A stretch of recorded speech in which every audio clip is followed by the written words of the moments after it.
بسم اللہ الرحمن الرحیم۔ السلام علیکم۔ اسلامی معلومات اسماء الحسنہ میں آپ سب کو خوش آمدید۔ امید ہے آپ سب خیریت سے ہوں گے۔ چینل کو سبسکرائب کریں، بیل آئیکن ضرور پریس کریے گا اور ویڈیو کو لائک شیئر کرنا مت بھولیے گا۔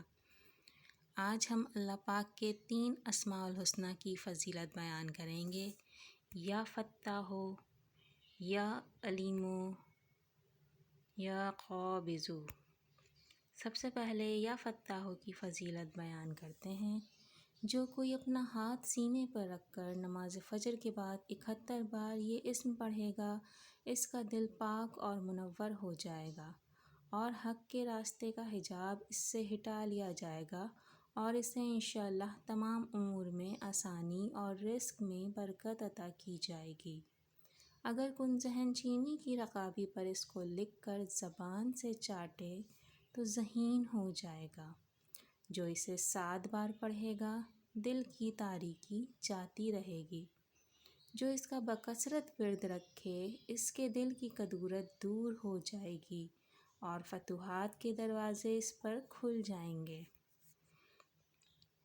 اسم یا علیموں کی فضیلت۔ جو کثرت سے یا علیموں کا ورد کرے گا اللہ تعالیٰ اس پر انشاءاللہ علم و معرفت کے دروازے کھول دے گا، اور جو اللہ تعالیٰ سے مانگے گا جلد ملے گا اور حافظہ قوی ہوگا۔ جو کوئی اس اسم کو دل میں پڑھے صاحب معرفت ہو جائے، اور اگر فرض نماز کے بعد 150 بار پڑھے گا صاحب یقین ہو جائے گا۔ جو کوئی نماز کے بعد 100 بار یا عالم الغیب پڑھے اللہ تعالیٰ اس کو صاحب کشف بنا دے گا۔ جو استخارہ کرنا چاہے شب جمعہ کو نماز کے بعد 100 بار مسجد میں یہ اسم پڑھ کر سویا رہے مطلوبہ حال سے آگاہی پائے گا۔ جو کوئی نامعلوم امر دریافت کرنا چاہے اول 2 رکعت نماز پڑھے، پھر درود شریف، پھر سبحانک لا علم لنا الا ما علمتنا انک انت العلیم الحکیم 70 بار پڑھ کر، یا علیم علمنی، یا خبیر اخبر لی، یا مبین بین لی 100 بار پڑھ کر اپنا مطلب تصور کر کے لیٹ جائے۔ اگر نیند نہ آئے تو اٹھ کر کسی مجمع میں چلا جائے، وہاں لوگوں کی باتوں سے بطریق اشارہ معلوم کرے۔ جو ہر نماز کے بعد 100 بار یا عالم الغیب والشہادتی کو پڑھنے کا معمول بنائے گا انشاءاللہ صاحب کشف ہو جائے گا۔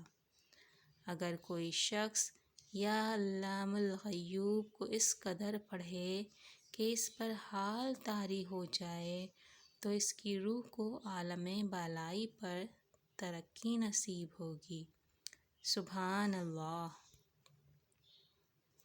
اب ہم اللہ تعالیٰ کے نام یا قابضوں کی فضیلت بیان کریں گے۔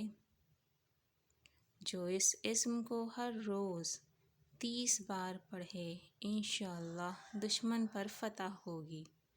جو کوئی اسے 40 دن تک ہر روز 4 یا 40 نوالوں پر لکھ کر کھا لیا کرے گا وہ بھوک اور قبر کے عذاب سے محفوظ رہے گا۔